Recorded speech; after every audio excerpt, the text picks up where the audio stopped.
আজি মই অসমৰ মুখ্যমন্ত্ৰী মহোদয়ে প্ৰদান কৰা অসমীয়াৰ সংজ্ঞা বিষয়ক লৈ ক'ব বিচাৰিছোঁ যে অসমৰ মুখ্যমন্ত্ৰীয়ে প্ৰকাশ কৰা বিবৃতি মতে অসমীয়াৰ সংজ্ঞা 4টা তেখেতে নিৰ্ধাৰণ কৰিছে।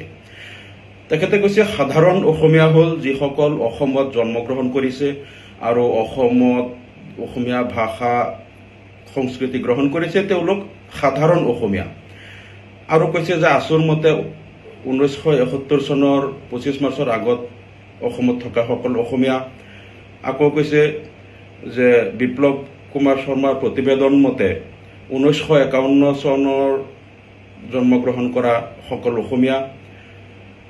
আকৌ কৈছে যে তেওঁলোক গাঁৱৰ অসমীয়া, গাঁৱত যদি যিসকল 1951 চনৰ পৰা গাঁও অঞ্চলত আছে তেওঁলোক গাঁও অঞ্চলৰ অসমীয়া, কিন্তু পৌৰসভাত থাকিলে 1951 চনৰ জন্মগ্ৰহণ কৰা লোকো অসমীয়া নহয়।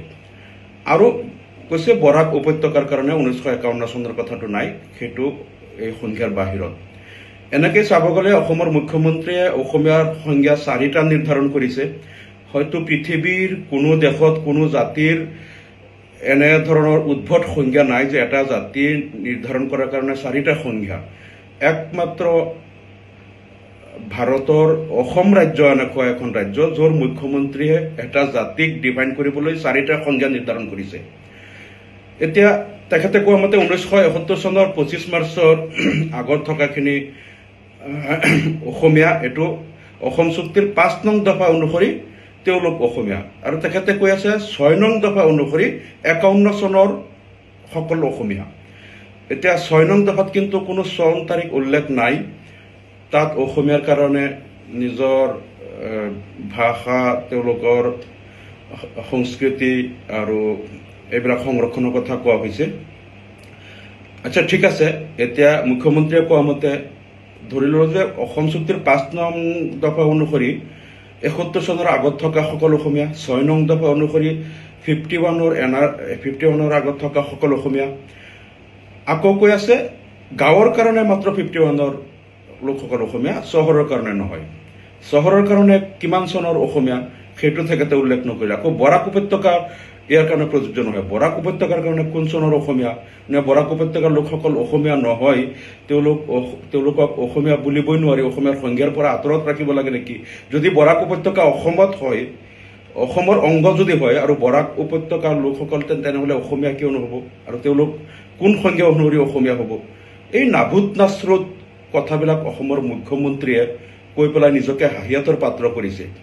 এতিয়া যদি অসমৰ কোনো লোকে ভাৰতৰ অন্য ৰাজ্যত যায় বা দিল্লীত যোৱাৰ পিছত যদি কয় আপুনি কোন বা আপুনি ক'ৰ পৰা আহিছে, তেওঁ তেতিয়া ক'ব লাগিব মই অসমৰ চহৰ অঞ্চলৰ অসমীয়া, নহ'লে মই অসমৰ গাঁও অঞ্চলৰ অসমীয়া।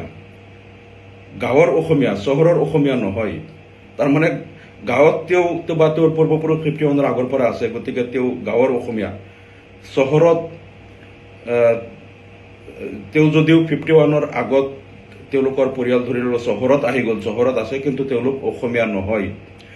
গতিকে সেই একেটা পৰিয়াল যিসকল 51ৰ আগত গাঁৱত আছে তেওঁলোক গাঁৱৰ অসমীয়া, কিন্তু চহৰত আহি গ'ল, চহৰত অহাৰ কাৰণে 51ৰ আগত থাকিলেও তেওঁলোক অসমীয়া নহয়। গতিকে সেই লোকসকলে ভাৰতৰ অন্যান্য ৰাজ্যত গ'লে ক'ব লাগিব আমি অসমৰ গাঁৱৰ অসমীয়া, কিন্তু অসমৰ চহৰৰ অসমীয়া নহয়। মানে এনেধৰণৰ সংজ্ঞাবিলাক দি পেলাই মুখ্যমন্ত্ৰীয়ে কি এটা বেবেৰিবাং মানে এটা সূত্ৰ দাঙি ধৰিলে আৰু নিজকে হাঁহিয়াতৰ পাত্ৰ কৰিলে আমি বুজি নাপাওঁ তেওঁলোকে কি কৰিব বিচাৰিছে, অসমখনক কলৈ লৈ যাব বিচাৰিছে।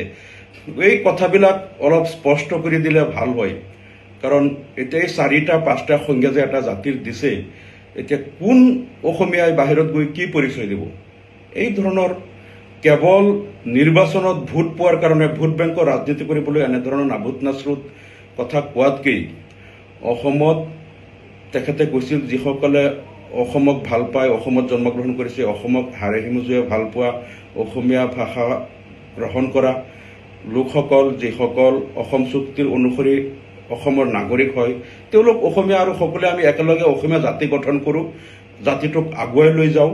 এনেধৰণৰ এটা কথা মুখ্যমন্ত্ৰীয়ে কওক, যাতে অসমীয়া জাতিক আৰু বিভাজন নকৰি, জাতিটোক আৰু থানবান নকৰি হিন্দুত্ববাদীসকলৰ শ্ৰুতলিপিত অসমীয়া জাতিটোক থানবান কৰি ইয়াত গেৰুৱা হিন্দুত্ববাদ জাপি দিয়াৰ যিটো ষড়যন্ত্ৰ মুখ্যমন্ত্ৰীয়ে ৰচিছে, এইবিলাক বাদ দি কওক যে আমি যিসকল অসম চুক্তি অনুসৰি অসমীয়া, আমি সকলোৱে অসমক সন্মিলিতভাৱে আগুৱাই লৈ যাওঁ, অসমীয়া জাতিটোক আমি শক্তিশালী ৰূপত প্ৰতিষ্ঠা কৰোঁ, এনেকুৱা এটা কথা কৈ অসমীয়া জাতিটোক ৰক্ষা কৰক আৰু আপোনালোকে জাতিটোক ধ্বংস নকৰিব, এইটো অনুৰোধ জনালোঁ। ধন্যবাদ।